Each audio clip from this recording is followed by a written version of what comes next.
Hello students, welcome to my YouTube channel. आज हम लोगों का चैप्टर जो है वो 13 है, स्टैटिक्स यानी कि सांख्यिकी। यूपी बोर्ड का चैप्टर में जो है हमारा जो सबसे पहले जो डिस्कस होगा वो अर्थमेटिक मीन को लेकर के होगा। और अर्थमेटिक को मीन को समझने के लिए हमारा जो चैप्टर का जो मेन पार्ट है स्टैटिक्स के अंतर्गत जो है आपको 3M का कॉन्सेप्ट को समझना पड़ेगा। जो 3M का कॉन्सेप्ट है वो 3 भागों में क्या हो रहा है, विभाजित होगा 3 पार्ट में। एक तो आपका होता है मीन, पहला वाला।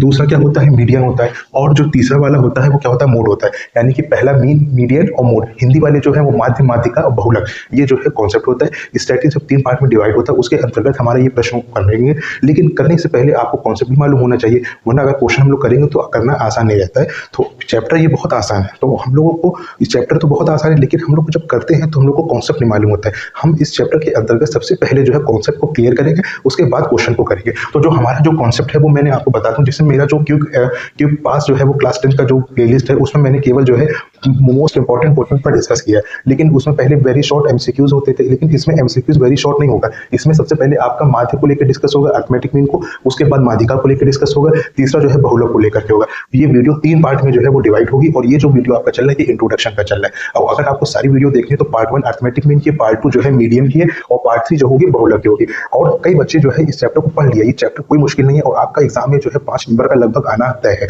लेकिन इनको जो है हमारा जो मीन होता है वो भी कई पार्ट में डिवाइड होता है। सबसे पहले जो हम लोगों ने डिस्कस किया स्टैटिक्स, वो 3 पार्ट में डिवाइड है। उसी तरीके से मीन को भी मैंने क्या क्या क्लासीफाई करा है, पहले इसको समझो। जो मीन है आपका माध्य जो है वो 2 भाग में विभाजित होता है। एक तो होता है माध्य निकालना होता है, एक तो जो होता है वो माध्य को निकालना होता है, जो आपको सरलता पूर्वक कर लो, कोई क्वेश्चन मुश्किल नहीं होता है। उसमें कई सारे नंबर्स दे रखे होते हैं और उनका नंबरों का जहाँ निकालना होता है, माध्य निकालना होता है। तो उसका फॉर्मूला क्या होता है, x bar is equal to ऊपर सारे नंबरों का संख्याओं का योग कर दीजिए, नीचे क्या होता है वो कुल नंबर से क्या कर देते हैं, डिवाइड करके आंसर निकल जाएगा। ये तो हमारा माध्य का हो गया। लेकिन समांतर माध्य जो होता है वो भी कई पार्ट में डिवाइड होता है। ठीक है, पहला होता है नॉर्मल क्वेश्चन होता है, आपको जो है ग्रुप डेटा दे रखा होता है, उसे डायरेक्ट मेथड में कहते हैं, f इंटू एक्स का मल्टीप्लाई करते हैं। और इसका जो फॉर्मूला होता है वो ये होता है am is equal to sigma fi xi upon L। ये नंबर होता है, फॉर्मूला होता है। इस फॉर्मूले के माध्यम से हम लोग ये वाले क्वेश्चन को करेंगे। इसी में ही नॉर्मल जो क्वेश्चन है, जो सिंपल मेथड कहलाते हैं, ये 1 2 3। तो ये सिंपल मेथड में नॉर्मल में एक और होता है फाइंड वैल्यू, यानी कि इसी में f और x अर्थमेटिक मीन की वैल्यू दे देगा। कोई भी वैल्यू होगी, 50 40 30 जो भी हो, और उसमें p f या k इस तरीके से नंबर्स दे रखे होते हैं। तो कहता है इसकी p की वैल्यू निकालो या f की वैल्यू निकालो। ठीक है, तो तीसरा क्वेश्चन इसी टाइप में ये बनेगा, 1 2 3 4 5। और इसी तरीके से तीसरा क्वेश्चन जो होता है वो क्लास इंटरवल का होता है। क्लास इंटरवल बोले तो वर्ग अंतराल। कैसा होता है वर्ग अंतराल, उसको भी देख लो।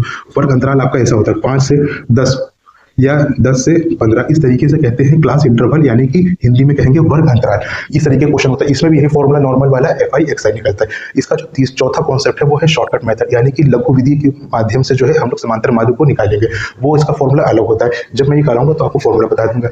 उसके बाद आता है स्टेप डेविएशन मेथड। इसे इंग्लिश में कहते हैं, हिंदी में कहते हैं पथ विचलन विधि के द्वारा निकालते हैं। यानी कि समांतर माध्य तो आपका सभी से निकल सकता है, लेकिन जो तरीके हैं वो इसके कई सारे जो है क्लासीफाई किए गए। मेनली अगर आप देखो तो एक ये होता है शॉर्टकट मेथड होता है, तीसरा स्टेप डेविएशन होता है। लेकिन हम आपको जो है इसमें जो है पहले बहुत ही नीचे लेवल से ले चलेंगे यहाँ से, फिर उसके बाद वाला क्वेश्चन, फिर उसके बाद जो है फाइंड वैल्यू, फिर उसके बाद क्लास इंटरवल का समझेंगे, फिर शॉर्टकट मेथड के 1 2 क्वेश्चन करा देंगे, फिर स्टेप डेविएशन की करा देंगे। अब आपका एग्जाम में अगर क्वेश्चन जैसे पूछता है, अगर वो क्वेश्चन कह रहा है कि समांतर माध्य पद विचलन विधि के द्वारा निकालो, तो आप ये वाला फॉर्मूला अप्लाई करोगे। इसका फॉर्मूला भी होता है। अगर आपसे कह देगा कि पद विचलन आप समांतर माध्य शॉर्टकट लघु विधि के माध्यम से निकालो, तो आप इसका फॉर्मूला जो होगा वो आप लगाओगे। ठीक है, फिर उसके बाद अगर आपसे कहते हैं find the value P F की, इस तरीके से वैल्यू पर निकालनी होगी, कोई भी अल्फाबेट नंबर हो सकता है, तो आपको fi xi वाला फॉर्मूला करके करना पड़ेगा। तो ये जो मेरा वीडियो है वो बेसिकली इंट्रोडक्शन का वीडियो है। अब हम लोग पार्ट 1 के अंतर्गत चलेंगे और उसमें जो है हम लोग पहले माध्य निकालेंगे, फिर उसके बाद समांतर माध्य के इस टाइप के क्वेश्चन को करेंगे और जल्दी से समझने की कोशिश करेंगे। पेपर नजदीक आ रहा है और आपकी तैयारी बहुत अच्छी होनी चाहिए।